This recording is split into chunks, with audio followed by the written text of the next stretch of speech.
Bismillahirrahmanirrahim. Assalamualaikum warahmatullahi wabarakatuh. Halo, perkenalkan nama saya Ade Zikra Akbar. Di sini saya akan menjelaskan mengenai teks negosiasi. Tanpa berlama-lama lagi, langsung saja yuk ke pemateriannya. Nah, di sini ada definisi. Apa sih itu teks negosiasi?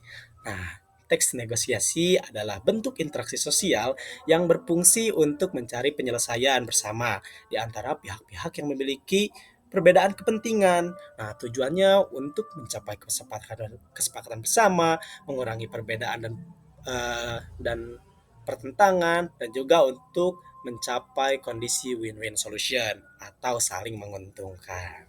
Nah, yang selanjutnya yaitu mengenai ciri-ciri teks negosiasi. Di sini terbagi menjadi 5 poin ya teman-teman. Yang pertama ada tentang melibatkan dua pihak atau lebih.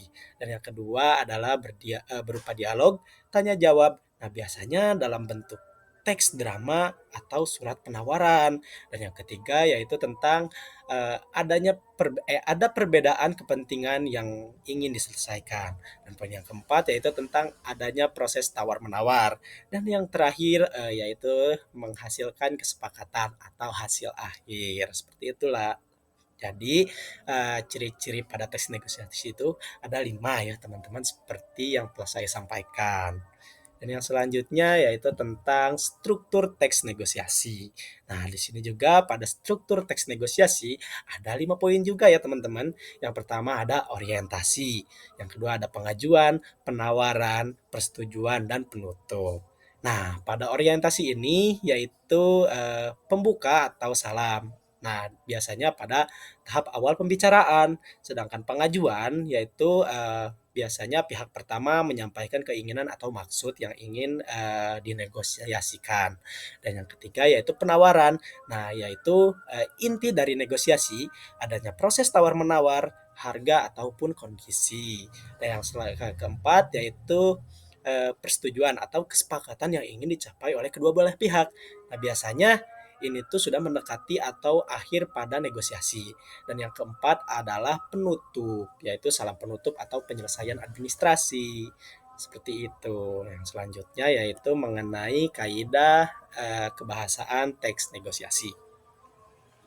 Nah, biasanya di sini pada kaidah kebahasaan teks negosiasi, yang pertama ada bahasa persuasif, yang kedua kalimat deklaratif, yang ketiga bahasa yang sopan, yang keempat menggunakan pronomina, dan yang terakhir adanya kalimat kondisional. Tapi itu berarti di sini ada 4. Tapi biasanya menggunakan juga kalimat kondisional ya. Yang pertama yaitu kalimat persuasif, yaitu bahasa yang digunakan untuk membujuk atau meyakinkan entah itu dari kedua belah pihak atau satu pihak saja seperti itu. Dan yang kedua adalah kalimat deklaratif. Nah, biasanya yaitu tentang kalimat pernyataan yang memberikan informasi.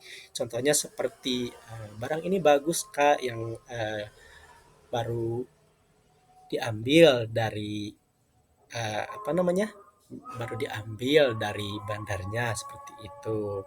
Dan yang ketiga yaitu bahasa yang sopan.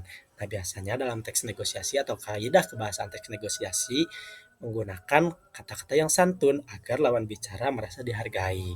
Seperti pada definisi ya, tidak ada menjatuhkan sama satu sama lain, tetapi untuk mencapai win-win solution. Jadi menggunakan bahasa yang sopan.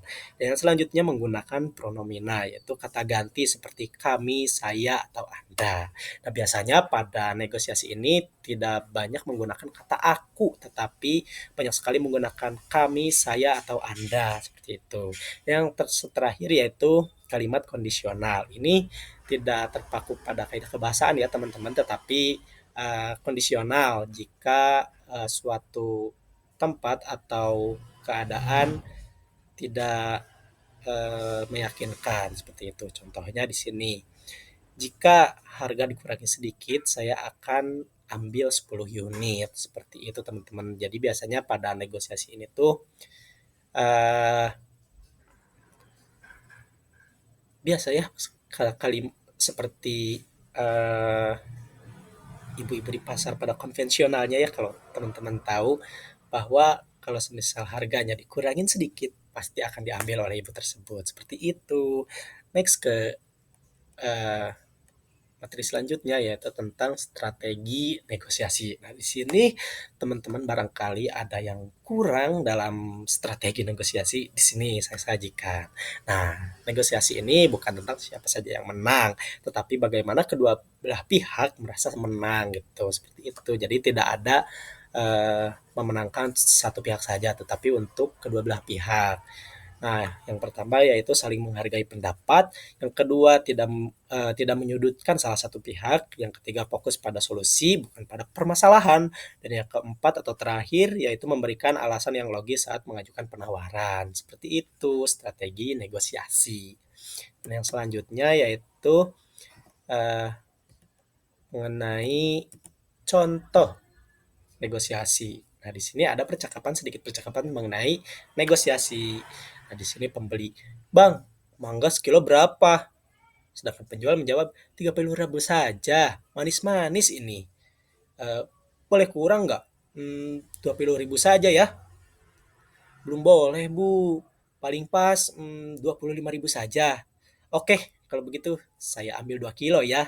Nah, seperti itu contoh negosiasi ya, teman-teman. Dan yang selanjutnya ada kesimpulan. Nah, di sini dapat disimpulkan bahwa negosiasi adalah bagian tak terpisahkan dalam kehidupan sehari-hari, mulai dari pasar hingga dunia bisnis internasional. Nah, kunci utamanya adalah komunikasi yang efektif dan sikap saling menghormati. Seperti itu, teman-teman. Nah, sebelum ditutup, saya ingin memberikan tugas kepada teman-teman untuk membuat satu dialog bernegosiasi dengan tema yang bebas bermacam-macam untuk dibahas di pertemuan selanjutnya. Seperti itu. Nah, baik, eee, mungkin cukup sekian yang bisa saya sampaikan. Terima kasih. Wassalamualaikum warahmatullahi wabarakatuh. Dadah.